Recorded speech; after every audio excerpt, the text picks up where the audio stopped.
D'être là encore une fois de plus pour partager la parole de Dieu. Et aujourd'hui, je voulais vraiment partager avec vous un verset qui se trouve dans le livre de Genèse, Genèse au chapitre 18. Il s'agit du verset 26 que je lis avec vous. Et l'Éternel dit, « Si je trouve dans Sodome 50 justes au milieu de la ville, je pardonnerai à toute la ville à cause d'eux. Si je trouve dans Sodome 50 justes au milieu de la ville, je pardonnerai à toute la ville à cause d'eux. » Je ne sais pas si on se rend compte de la portée de cette parole, de l'importance de cette parole. Ça veut dire que Dieu peut pardonner à toute l'humanité à cause de quelques personnes qui prient. Dieu peut pardonner à une ville entière à cause de quelques personnes qui prient. Ici, Sodome était voué à la destruction. Le péché de Sodome est arrivé jusqu'aux oreilles de Dieu. Il décide donc de brûler cette ville. Et c'est en ce moment-là que Abraham se tient devant l'Éternel pour intercéder, pour lui dire, « Seigneur, tu ne vas pas frapper cette ville de manière indifférente. S'il y a quelques justes dans cette ville, est-ce que tu la frapperas? Est-ce que tu détruiras toute la ville, même avec les justes ?»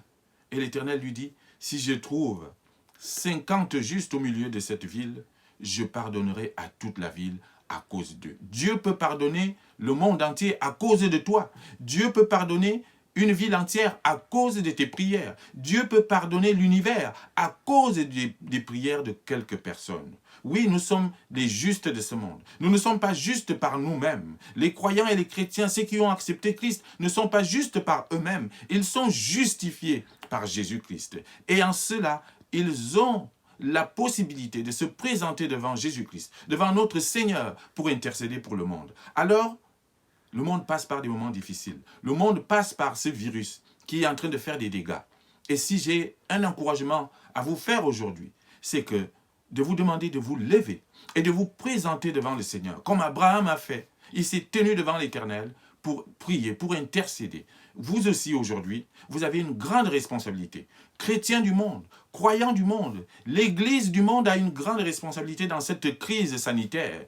L'Église du monde doit se lever pour prier, pour intercéder pour le monde. Oui, les croyants doivent se lever pour intercéder, pour prier, se mettre devant Dieu, pour que Dieu accorde sa grâce, pour que Dieu nous accorde sa miséricorde. Dieu ne punit pas le monde, contrairement à ce qu'on peut penser. Ce n'est pas Dieu qui est la cause de ce malheur. Non, Dieu est là pour nous délivrer. Dieu est là pour sauver. Dieu est là pour faire du bien. Dieu est là pour guérir. C'est un Dieu de vie. Ce n'est pas un Dieu qui sème la mort. Mais à travers ces événements, Dieu veut nous entendre. Dieu veut juste qu'on se lève et qu'on parle, qu'on prie. Alors, chrétiens du monde, arrêtons de nous cacher.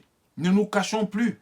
Dieu cherche quelques personnes pour pardonner au monde entier. Dieu actuellement te cherche. Il veut entendre ta voix pour qu'il accorde sa grâce à ta ville, pour qu'il accorde sa grâce à ta famille, au monde entier. Oui, et l'encouragement que je voulais vous donner aujourd'hui, c'est celui-là. C'est que nous devons être des intercesseurs comme Abraham. Nous devons nous présenter devant Dieu pour prier pour le monde. Et alors, il nous accordera sa grâce, surtout par les moments dans lesquels nous nous trouvons actuellement. Oui, Église du monde, croyant du monde, toi qui es là, chez toi, Dieu veut t'entendre. Lève-toi, prie, intercède, et alors il pardonnera tout le monde, toute la ville, à cause de toi.